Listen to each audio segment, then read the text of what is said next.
నమస్తే welcome to KK news నేను Sridevi formula ఈ కార్ రేసు కేసులో మాజీ మంత్రి బీఆర్ఎస్ కార్యనిర్వాహక అధ్యక్షుడు కల్వకుంట్ల తారక రామారావు ఏసీబీ విచారణకు హాజరు కావాలనే నిర్ణయానికి వచ్చారు. ఇక ఈ కేసులో తాను దాఖలు చేసుకున్న క్వాష్ పిటిషన్ తీర్పు రిజర్వ్ అయి ఉన్న నేపథ్యంలో ఏసీబీ విచారణకు హాజరైన అరెస్ట్ అయ్యే ప్రమాదం లేదని ఆయన భావిస్తున్నారు.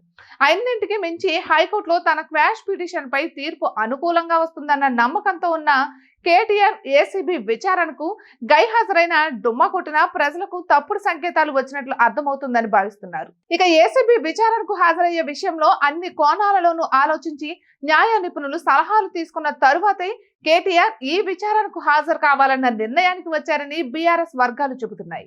ఇక అన్నిటికంటే కేటీఆర్ విచారణకు హాజరు కావాలని నిర్ణయం తీసుకోవడానికి కారణం హైకోర్టులో తన క్వాష్ పిటిషన్ పై తీర్పు రిజర్వ్ లో ఉన్న కారణంగానే ఏసీబీ తనను ఎప్పటికిప్పుడు అరెస్టు చేసే అవకాశమే లేదు.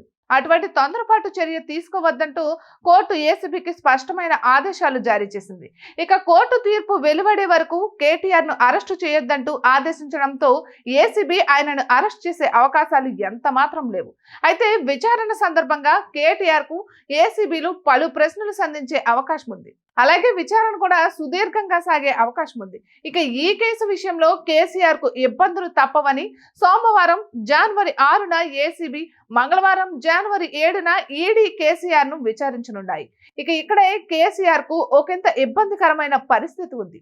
ఏసీబీ విచారణకు హాజరై ఈడీ విచారణకు గైహాజరైతే ఆయనపై విమర్శలు వెల్లువెత్తే అవకాశాలు మెండుగా ఉంటాయి. అయితే ఆ విమర్శలకు వెరిచి ఈడీ విచారణకు హాజరైతే అరెస్ట్ అయ్యే అవకాశాలు లేకపోలేదని పరిశీలకులు చెబుతున్నారు. ఎందుకంటే ఈడీ అరెస్టు చేయకుండా కేటీఆర్ కు కోర్టుల నుంచి ఎటువంటి రక్షణ లేదు.